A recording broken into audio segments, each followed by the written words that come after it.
അതെ, നിങ്ങൾ makeup brush use ചെയ്യുന്നവരാണോ എങ്കിൽ ഈ വീഡിയോ നിങ്ങൾ തീർച്ചയായിട്ടും കണ്ടിരിക്കണം. നിങ്ങൾ ഉപയോഗിക്കുന്ന മേക്കപ്പ് ബ്രഷ് ക്ലീൻ ചെയ്തില്ലെന്നുണ്ടെങ്കിൽ അതുകൊണ്ട് നിങ്ങൾക്ക് ഒത്തിരി സ്കിന്നിന് പ്രശ്നങ്ങളുണ്ടാവും.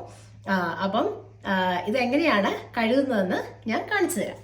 അപ്പം നമ്മൾ ഉപയോഗിക്കുന്ന ബ്രഷ് എടുത്തിട്ട് ജസ്റ്റ് അതിൻ്റെ ഹെഡ് മാത്രം ഒരു റണ്ണിങ് വാട്ടറിൽ, അതായത് ലുക്ക് വാം വാട്ടർ, അധികം ചൂടും അല്ല തണുപ്പും അല്ലാത്ത വെള്ളത്തിൽ ജസ്റ്റ് ഒന്ന് നനച്ചിട്ട് ഇനി നമ്മൾ ഫേസ് വാഷ് ചെയ്യുന്ന സോപ്പ്, ഞാനിവിടെ ഒരു ചാർക്കോളിൻ്റെ സോപ്പാണ് എടുത്തിരിക്കുന്നത്. നിങ്ങൾക്ക് ലിക്വിഡ് അല്ലെന്നുണ്ടെങ്കിൽ ഏതെങ്കിലും ഫ്രാഗ്രൻസ് ഇല്ലാത്ത സോപ്പ് എടുക്കാം, അതായത് മൈൽഡായിട്ടുള്ള സോപ്പ്. എന്നിട്ട് ഈ സോപ്പ് ഇതിലേക്ക് ഒന്ന് സ്പ്രെഡ് ചെയ്ത് കൊടുക്കുക. എന്നിട്ട് നമ്മളുടെ പാമ്പിനകത്തേക്ക് ഈ ബ്രഷ് ഒന്ന് ചെറുതായിട്ട് ഒന്ന് സ്ക്വിഷ് ചെയ്തിട്ട് നമ്മളൊന്ന് ഇങ്ങനെ ഒന്ന് ഞെക്കുമ്പോഴത്തേക്കും കണ്ടില്ലേ, സിങ്കിനകത്തോട്ട് നോക്കിക്കഴിഞ്ഞ് കഴിഞ്ഞാൽ നമ്മളുടെ മേക്കപ്പിൻ്റെ റെസിഡ്യൂ എല്ലാം ഇതിന്ന് വരുന്നതാണ്. അപ്പം നമ്മൾ എപ്പോഴും ഇത് യൂസ് ചെയ്യുമ്പോൾ നമ്മളുടെ ഡെഡ് സ്കിന്നും സ്വെറ്റും ഒക്കെ ഇതിൽ പറ്റും. അതെല്ലാം നമ്മളുടെ സ്കിന്നിന് പിന്നെ നമ്മൾ വീണ്ടും ഉപയോഗിക്കുമ്പം ഹാംഫുള്ളാണ്.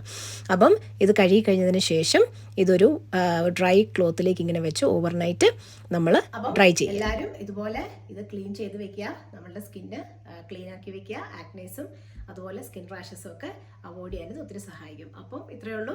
ഇഷ്ടപ്പെട്ടാൽ വീഡിയോ ലൈക്ക് ചെയ്യുക, അതുപോലെ സബ്സ്ക്രൈബ് ചെയ്യുക. കൂടുതൽ വിശേഷങ്ങളുമായി പിന്നെ കാണാം. See you, by.